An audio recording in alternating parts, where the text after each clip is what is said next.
On termine cette édition avec Thomas Meurin qui m'a rejoint en plateau pour le rendez-vous des cryptos. Bonjour Thomas, bienvenue. Vous êtes consultant blockchain et crypto chez KPMG. Et aujourd'hui, vous allez nous parler de la tokenisation des actifs financiers parce que c'est la tendance. Exactement. Déjà, merci de me recevoir. La tokenisation, effectivement, c'est la tendance actuelle dans le monde des cryptoactifs avec de nombreux acteurs type BlackRock qui s'y intéressent et qui s'y mettent. La tokenisation, pour rappel, c'est le fait de porter sur blockchain des actifs financiers, par exemple actions, obligations, de la monnaie, des fonds monétaires, etc., etc. Ça permet de leur apporter un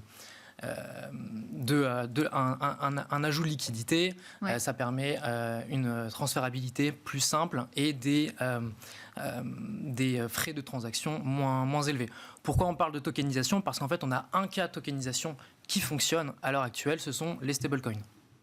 D'accord, stablecoin. Alors justement, depuis le 1er juillet, on a un cadre réglementaire qui est désormais très clair pour les stablecoins. On en a parlé déjà dans Smartex, c'est MiCA.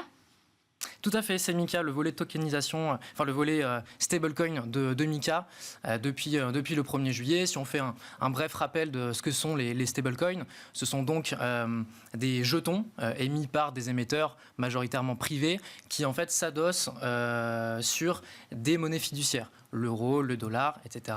et qui ont valeur à être stables, adossés sur ces monnaies-là, d'où leur nom stablecoin. Et donc vous avez effectivement ce cas d'usage qui fonctionne à l'heure actuelle avec 170 milliards de dollars de capitalisation de marché actuellement pour les stablecoins et qui représente sur les 30 derniers jours 1300 milliards de volume. On observe cependant une dollarisation en fait des stablecoins sur le marché avec une large majorité des stablecoins actuellement en circulation adossés au dollar. On pense notamment à l'USDC de Circle et l'USDT de Tether, les deux plus gros stablecoins actuels. Alors justement, vous vouliez parler aussi de Circle qui fait l'actualité, premier émetteur de stablecoin conforme à MiCA. Exactement, conforme à MiCA. Donc, que demande MiCA dans ce volet stablecoin ? Deux choses. La première chose qui était voulue par le régulateur européen, c'était la protection des investisseurs. Donc, pour les investisseurs, ce serait la possibilité pour ces investisseurs de pouvoir échanger facilement leur stablecoin euros contre des euros sonnantes et trébuchantes.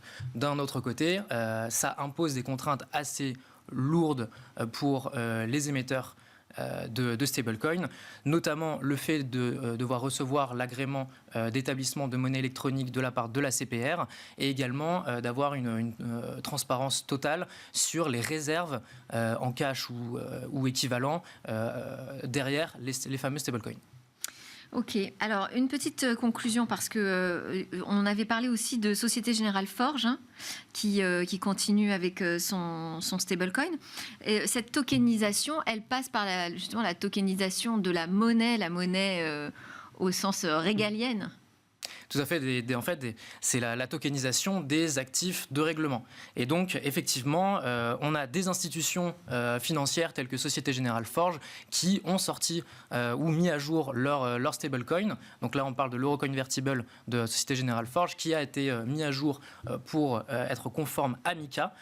Et on a vu aussi bien pour le URC, donc, qui est le stablecoin euro de Circle, donc l'émetteur américain, et le Convertible de Société Générale Forge, on a vu un effet 1er juillet avec, par exemple, pour le stablecoin de Société Générale Forge, un triplement de la capitalisation depuis le 1er juillet. Et vous en tirez quelle conclusion ?